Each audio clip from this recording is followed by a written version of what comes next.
Hey everybody, it's October and I'm super excited to kick off another topic in Sewing with Cinnamon. This month we are going to talk all about gathering.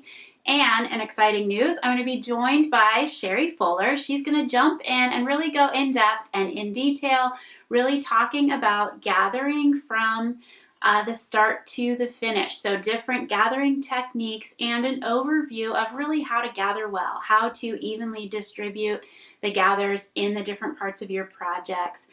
She has a very high attention to detail that I'm sure you've noticed in her patterns. So this is going to be a really fun month to go deep with her and deep into the topic of gathering. All right, guys, well, I'm really excited for you to get to know Shari Fuller a little bit more and together to really go in depth and really perfect the art of gathering together. Hi, I'm Shari Fuller from Thimbles and Acorns, and I'm here to talk with you about gathering. Gathering is one of the quickest and easiest ways to add interest to any garment, but it's not without its vexations. For instance, when you're trying to gather up a long length of fabric, it can get a little putsy to try to arrange the fullness evenly along the edge. Or sometimes odd little puckers or frayed edges might get caught in the seam lines.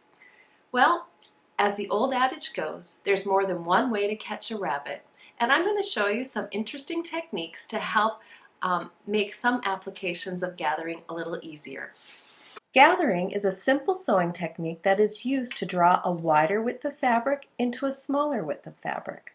It is most often used to add fullness to parts of a garment, such as a waistline of a skirt or the cap of a sleeve, or for decorative embellishments such as ruffles and shirring.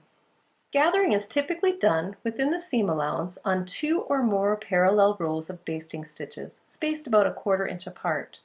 The spacing of the multiple rows of basting stitches helps to stabilize the fabric as it is gathered so that it doesn't twist up on itself and it lays flat when it's sewn to its corresponding piece.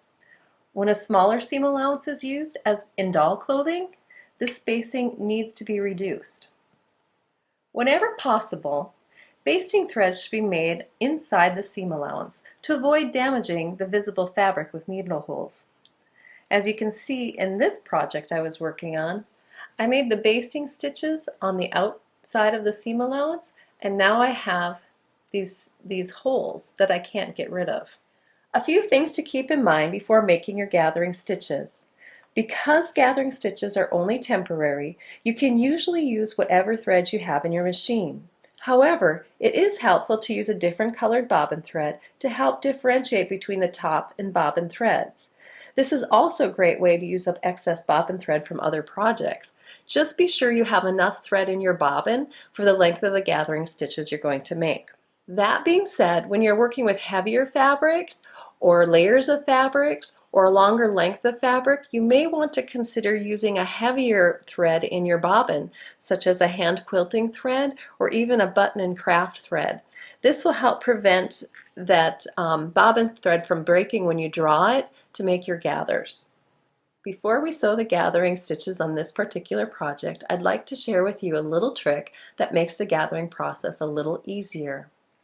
One of the more common problems that happens when you're drawing the gathering stitches at one end, sometimes they pull out at the other and you lose all the gathers that you've done. And then you have to start the whole process over. To prevent this, it's a good idea to anchor the stitches at one end or in the center. If you anchor your gathering stitches at one end, you just need to draw the gathering stitches at the other end, and these ones won't pull out. If you're using a longer length of fabric, it's a good idea to anchor your stitches in the middle so that you can draw the stitches at either end. And you do this simply by backstitching a couple times on the ends or in the very center. In this particular project, we're going to do the anchoring stitches in the center. So I'm going to make a mark with the fabric pencil at the center line of this fabric.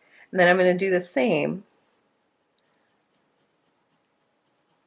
on the piece that I'm going to attach the gathered section to, so that when I get this gathered, I can match up these two lines so that I can center the gather and arrange everything nice and evenly. The stitch length you use for making gathers depends on the weight of the fabric you use and the texture of the gathers you desire. Use a standard stitch length of about 2.5 for lighter weight fabrics or a finer gather. Now, when you use these shorter stitch lengths, you may want to consider reducing the tension of your upper thread just a tick or two to loosen those bobbin threads a little bit and make them easier to pull. Increase the stitch length for heavier fabrics or heavier gathers. In this example, I'm going to increase my stitch length to 3.5.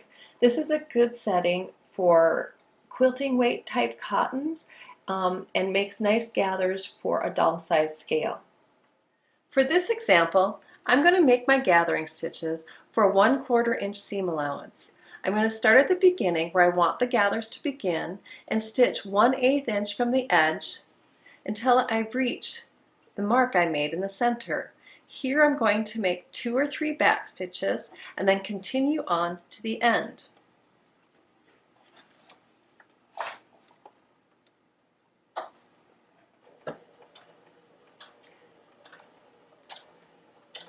While you're stitching, be really careful to keep your stitching line parallel with the edge of the fabric.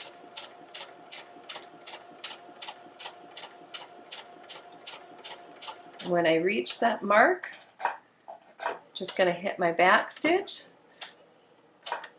take 1 or 2 stitches, and then continue on to the end.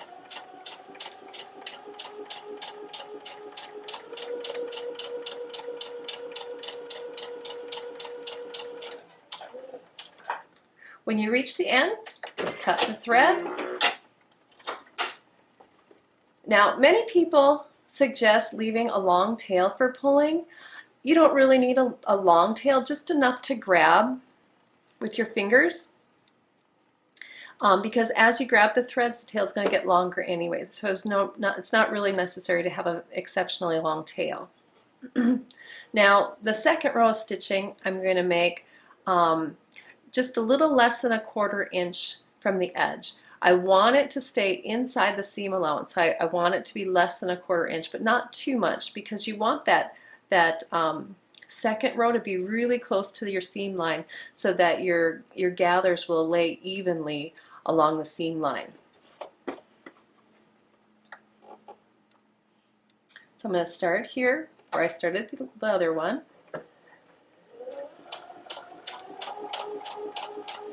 Now, it's really important, again, to keep your stitches parallel. And you don't want your 2 lines of stitching to cross anywhere. So be very careful not to let those lines cross. Because what will happen is if you sew across them, they will get tangled up and knotted together, and you won't be able to pull the threads together. Now I've reached the center line again, so I'm going to take 2 or 3 back stitches and then continue on, keeping the lines parallel and never crossing.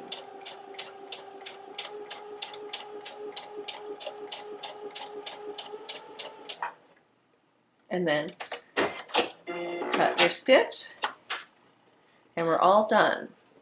You can see here in the very center, those back stitches, they line up with one another, and that's what we want.